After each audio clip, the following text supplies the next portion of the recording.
Well, I just, by instinct, you know. I just was very careful. Each song, we treated each song separately and appropriately. The world lost a genius on June 11, 2025. Brian Wilson, the heart of the Beach Boys, passed away at 82, leaving behind a legacy of music, heartbreak, and unfulfilled dreams. Yet it wasn't just the loss of a legend that stunned fans. After decades of tension and silence, Mike Love, Brian's cousin, creative partner, and most complicated rival, finally spoke out, sharing truths no one saw coming. Why did Mike stay silent for so long? What did he finally reveal? And why has his confession left the world reeling? Today, we dive deep into their tangled history, their broken bond, and the shocking words Mike chose to say at the end. A bond forged in music. Before the stadiums, the screaming fans, and the platinum records, there were just two cousins in Hawthorne, California, Brian Wilson and Mike Love. Long before the world knew their names, Brian, at 16, would sit for hours at an old upright piano in the family's modest home, experimenting with harmonies that seemed to come from another world. Mike, just a year older, stood beside him, lending his voice to those early melodies with a natural charisma that could make even the simplest tune feel electric. Together, they dreamed of something bigger than themselves, not knowing that those backyard sessions would one day shape the soundtrack of an entire generation. Their bond was built on shared ambition and the intoxicating joy of discovery. Brian's gift for composition was undeniable. He could layer sounds in his head before even touching a key. Mike, on the other hand, had a sharp sense of what the public wanted to hear. His lyrics spoke of youth, freedom, and the ocean breeze, capturing the imagination of 1960s America. The combination was magic. When surfin' hit the airwaves in 1961, it didn't just launch the Beach Boys, it lit the fuse on a cultural phenomenon. The two cousins stood shoulder to shoulder, watching their small-town dreams explode onto the national stage. Those early years seemed truly like a golden age. Fame embraced the band, and with it, a deeper connection, or so it might have seemed. A stage was their ocean. Their boundless energy propelled each other. Brian would voice complicated harmonies and arrange like a god, with Mike singing right above with his golden, clear lead voice. They shared hotel rooms on the road, whispered ideas to each other during long recording sessions, and celebrated every number one as if it were an Elvis lottery win. They were much more than bandmates. They were brothers by all intents and purposes, bound together across thick and thin by music and the fulfillments of the future. The first cracks in their facade of success were already forming. Brian's mind was racing to a verdict that was mentally almost past the whole togetherness the band had built. Brian thought of Surfin' USA's and Fun's compositions as loops of the cliched formula now moved on from. Mike thought of such songs as some win-win formula in the band lore. More and more, Brian was getting obsessed with making music that was not just popular, but deep. What began as indifference toward Brian's quest grew into a monumental notch with every hit record, every new attempt, and every step Brian made toward something Mike did not always see or comprehend. Those early days of tension felt under the screams of the audience and gold records on the wall. Yet the tension was waiting in the wings. That was there, creeping with the growing pressure of fame. That was just one aspect of tension. On the other hand, the genius of Brian came alive, and the savior of Mike came alive. The road towards survival was being traveled by two men, each taking a different route. It began as a clash, soon to develop into something much worse as the cousins' creative alliance got tangled with ambition, fear, and the crushing burden of their success. It may have felt like the innocent fun of creating music together was slipping away from them, one note at a time. Little did either of them know how fame's pressure would turn their perfect partnership into a lifelong storm. The Pet Sounds Gamble. By 1965, the Beach Boys had become much more than a band. They were a symbol of America's youthful optimism, the golden California dream captured in song. For fans, every hit felt familiar, like a warm breeze or a drive down the coast. Yet, for Brian Wilson, that was no longer enough. While his bandmates, including Mike Love, were still riding the high of sold-out shows and chart-topping singles, Brian's mind had turned inward. Inspired by Rubber Soul and driven by personal demons, he withdrew from touring to focus entirely on what he saw as his life's masterpiece, Pet Sounds. In the studio, Brian chased perfection with a hunger that few could understand.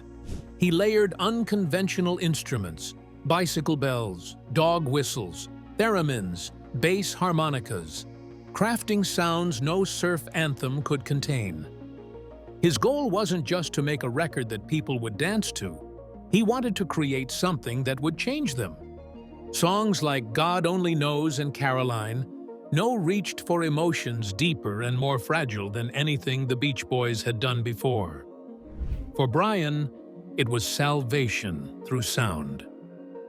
"I wanted to make music that made people cry," he later confessed, revealing just how personal this project had become. For Mike Love, however, the territory of Pet Sounds seemed dangerous. He understood the brilliance of Brian. No one knew better how talented his cousin was, but he feared that the magic bringing them to the top was being thrown aside. Where Brian saw art, Mike saw a risk. "I Get Around and Help Me" Rhonda had existed within a few hours and would go on to earn millions. Now, Brian spends weeks on one track, pushing the budget ever higher. Mike wondered whether their audience, those people who liked that simple, sunlit harmony, would follow them down this brand new and uncharted path. During the recording of God Only Knows, that tension between visionary and cautious erupted. According to Mike Love, there was some concern among the group about the delicate, non-traditional style of the piece and the identity of the Beach Boys. It was May 1966 when Pet Sounds was finally made available for public consumption. Critical acclaim came pouring in from every quarter for its innovative and deep qualities.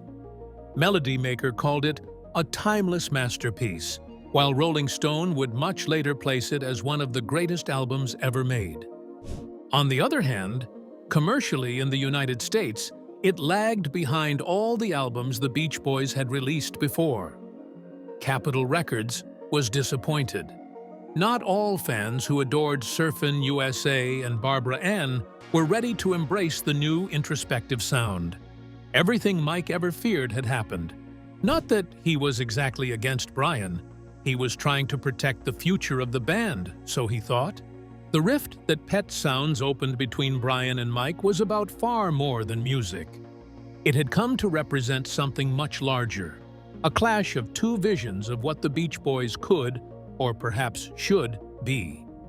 What followed would fracture the Beach Boys forever and drive a wedge between two men who once called each other brothers.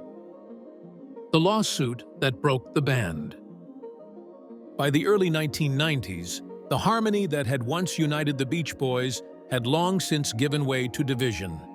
Decades of creative disagreements, shifting lineups, and competing visions for the band had strained relationships behind the scenes.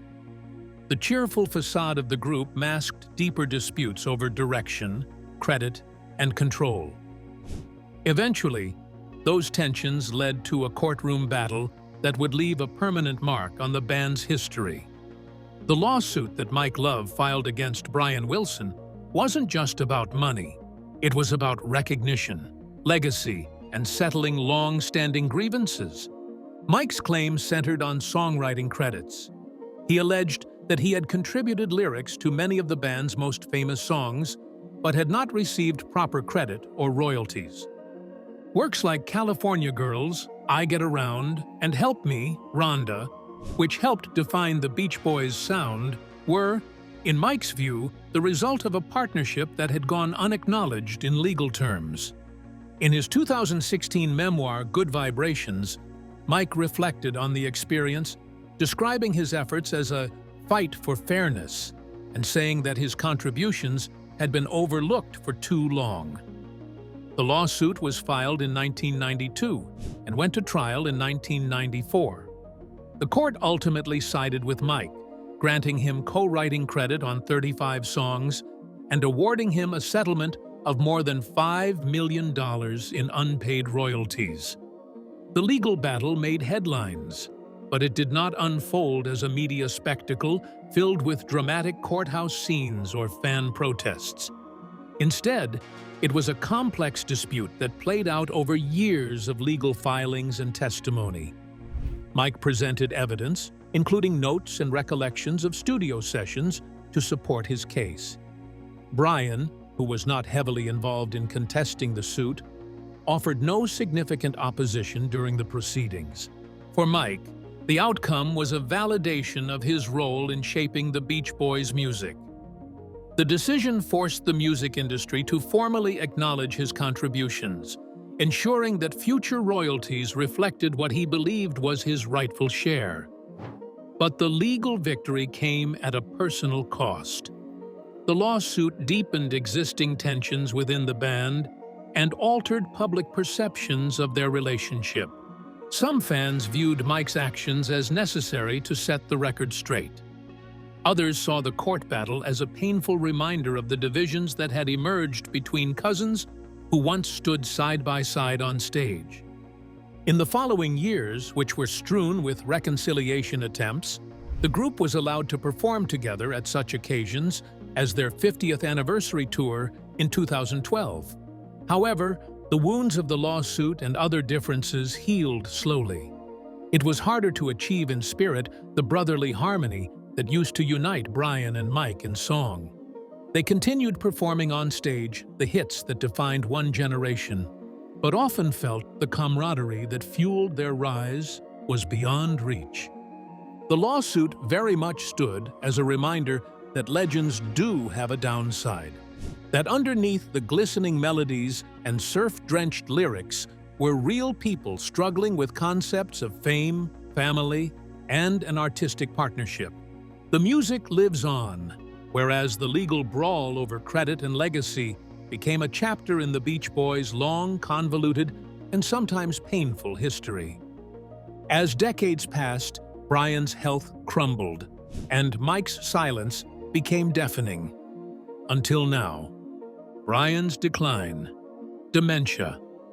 In the final chapters of Brian Wilson's extraordinary life, the music that once flowed so effortlessly from his mind was slowly eclipsed by silence. The genius behind Pet Sounds and Good Vibrations, a man who had once heard entire symphonies in his head before they touched paper, found himself locked in a battle not with rival bands or critics, but with his own mind. The decline was gradual at first.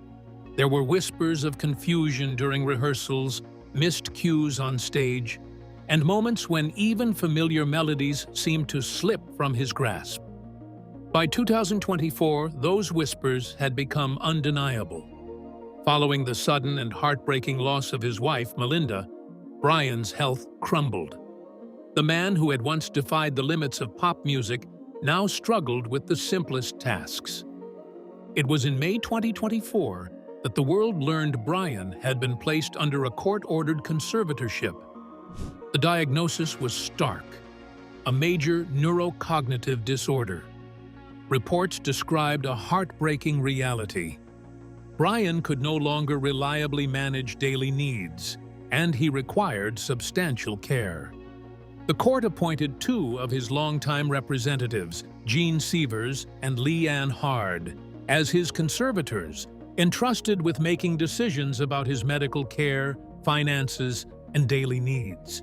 To outsiders, it seemed a compassionate and necessary step. But within the Wilson family, not everyone agreed. His daughters, Carney and Wendy, initially pushed to limit the conservator's power, worried that their father's best interests might be overlooked in favor of business concerns. Although they eventually dropped their petition, the tension lingered, adding yet another layer of sorrow to an already painful situation. Increasing isolation had slowly begun to sink into him, blocking all communication. Friends who put music and laughter into his life came for visits, and were sad during their times because they met either familiar faces that had gone blank, or rather withdrew to fading away. Mike Love, former very bitter fighting partner of Brian, stated in interviews that he tried to keep calling him because he wanted Brian to understand that Mike still cared. Those of fading or funny short calls created a very fragile thread to a defunct former attachment, virtually ruined by the passing years and by illness. For fans, it felt that he was being lost to them 2 times, once to the brutal deprivation imposed by fame, and again from the slow, merciless stealing of his memory. This affliction was that of a new wave of public comments as a general comment. The commentators, fans, and even legal experts weighed the opinions in deep terms in regard to the complex ethics brought forth at how the elder citizens might be cared for, especially for those who are public figures. Was Brian's autonomy being preserved, or had it quietly been snuffed out? Some pessimists believed that he was not only susceptible to disease, but also to exploitation. A brilliant man reduced, at the very end of his life, to being a thing rather than a person. The reverberations of his past abuses, especially through his years under the sway of tempestuous psychiatrist Eugene Landy, came back into the discourse. As Brian's world grew quieter, Mike's regret only grew louder, and then came the words no one expected him to say. Mike Love breaks his silence. In the days following Brian Wilson's passing on June 11, 2025, tributes poured in from across the globe. Fans shared their memories, fellow musicians spoke of Brian's genius, and the music world collectively mourned the loss of one of its most transformative voices. Among those who grieved was Mike Love, the cousin who had shared the stage, the studio, and so much history with Brian. For decades, their relationship had been marked by brilliance, tension, rivalry, and rare moments of reconciliation. When Mike finally shared his thoughts, the world listened. Mike's statement came through a heartfelt social media post and subsequent interviews. His voice, in both words and tone, carried sorrow and reflection. Today, the world lost a genius, and I lost a cousin by blood and my partner in music, Mike wrote. Brian Wilson wasn't just the heart and soul of the Beach Boys, he was the soul of our sound. Gone were the defensive tones that sometimes colored his past interviews. There was no talk of lawsuits or band politics, just a man reckoning with the loss of someone who had shaped his life in ways words could barely capture. Rather than dwell on past conflicts, Mike highlighted their creative partnership and the remarkable music they made together.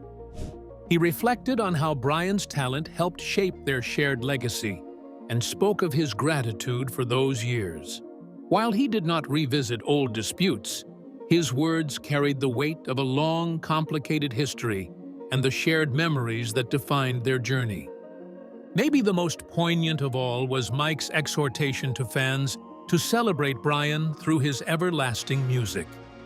They felt that his honest and straightforward words had the capacity to touch those who understood a loss of immense depth. Social media was flooded with support for Brian's legacy, while tributes went on pouring in from all across. The fans ruminated over the undeniable power of the music of the Beach Boys and the twisted, sometimes hurtful, relationships that brought that music to life. What followed was not bitterness, but sadness, contemplation, and faint foreshadowings of healing. A reminder that, at the end of the day, the very harmony which Brian and Mike created still holds the world together.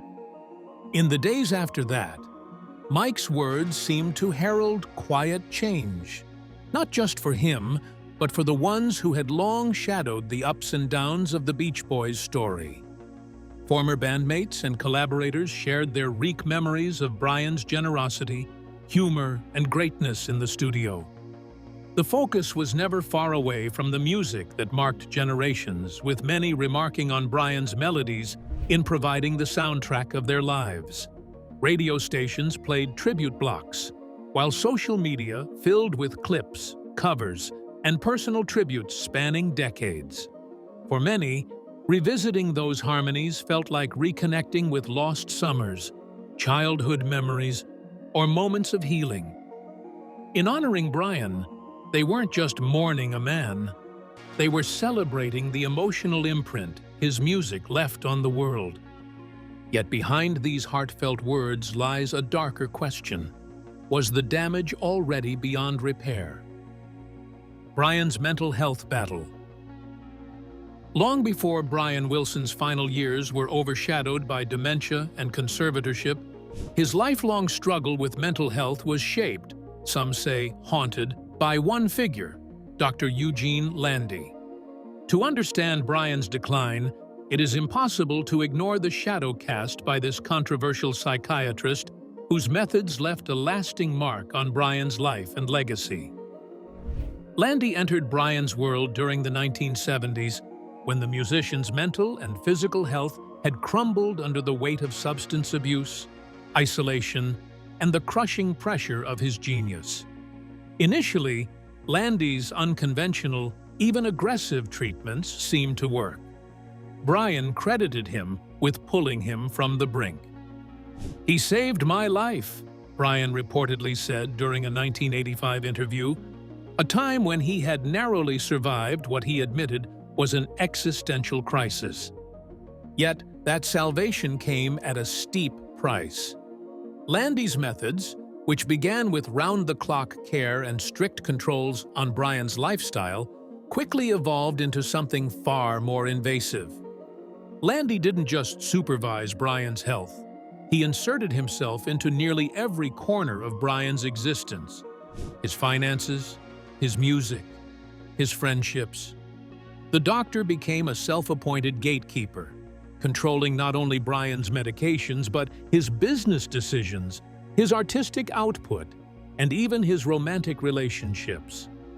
Those close to Brian grew increasingly alarmed, sensing that the man once hailed as a savior had become a captor. Brian himself tried to downplay the concern, saying, "People say that Dr. Landy runs my life, but the truth is, I'm in charge." By the late 1980s, Landy's grip on Brian was the subject of legal battles, intense media scrutiny, and public outrage. Allegations surfaced that Landy had manipulated Brian for personal gain, co-writing songs and siphoning profits, all while maintaining a stranglehold over his patient's autonomy. The final blow came in 1992, when Landy was stripped of his professional license, barred from contacting Brian, and disgraced in the medical community. Yet, even after Landy's departure, the damage lingered. The years of control had left Brian fragile, mistrustful, and emotionally scarred, adding layers of complexity to the challenges he would face in his later years. After Brian had lost his beloved wife Melinda to death in 2024, he entered into conservatorship, and once again, the echoes of the Landy years stirred. With Brian's own children and his ardent fans, there was the very real fear that he was heading toward the days when others made decisions on his behalf. Some reports wrote of a man so diminished by the ravages of his major neurocognitive disorder that he could not even feed or dress himself. However, the memory of past exploitation soured the new arrangement for many. Carney and Wendy Wilson's short stint attempting to limit the conservators' power showed just how deep this anxiety was in the family. Anxiety formed partly by Landy-era lessons and partly by Brian's own confinement to a life of misery and worsening mental health. As tributes began pouring in after Brian's passing in June 2025, the discussion focused on his mental health. Commentators noted how the decades-long tale of mistreatment, misunderstood genius, and battles with inner demons had shaped the arc of his life. Many pointed to the tragedy that a man who had given the world such unfiltered beauty through his art had often been denied peace and protection in his own private life. Eugene Landy haunts the memory forever onward, serving as a nasty reminder that unchecked authority goes hand in hand with the vulnerability of those wielding it. Brian's attempts to reclaim his independence in the years after Landy had been banished from his life were tentative and fragile. Attempting to rebuild relationships and rediscover his creative voice after being freed from the control of his former doctor, Brian had suffered deep scars. Collaborators observed that Landy had eroded his confidence, as years of second-guessing and manipulation clouded his decision-making. Even successful artistic moments had been colored by uncertainty, as any feelings of self-doubt brought with them the terror of once more being controlled by someone else. Each step forward felt like walking a tightrope between freedom and fear. Trust, both in others and in himself, had to be rebuilt slowly, often painfully. Yet, in the quiet persistence of creating again, Brian began to piece together a life that was truly his own. For fans, the shock of Mike's words wasn't just about what he revealed, but what they meant for Brian's shattered legacy. A legacy shadowed by regret. Brian Wilson's death in June 2025 marked the end of an era, not just for the Beach Boys, but for an entire generation that had grown up on the harmonies of God Only Knows and Good Vibrations. As fans across the globe mourned, the world also turned its gaze to Mike Love. For decades, he had been both partner and rival, hero and villain, depending on who told the story. Now, in the wake of Brian's passing, that complex relationship took on new weight. In interviews that followed, Mike reflected on their shared history, expressing sorrow, regret, and a longing for reconciliation that never came. For fans who had watched the rift between Mike and Brian widen over the years, through lawsuits, competing tours, and public disagreements, Mike's reflections felt like the closing chapter of a saga that spanned 6 decades. He spoke of memories from their youth, of laughter shared in cramped tour buses, and of songs born from early dreams. There was no bitterness, only the weight of what might have been. Many fans had long hoped for a final reunion, a moment when two musical giants might set aside the past and harmonize one last time. Brian's legacy is now cemented in history. His innovative genius shaped the sound of modern pop, inspiring artists from Paul McCartney to Taylor Swift. Pet sounds and smile, once sources of tension within the band, are celebrated as masterpieces that changed what popular music could be. Yet alongside the accolades lies the story of the man behind the music.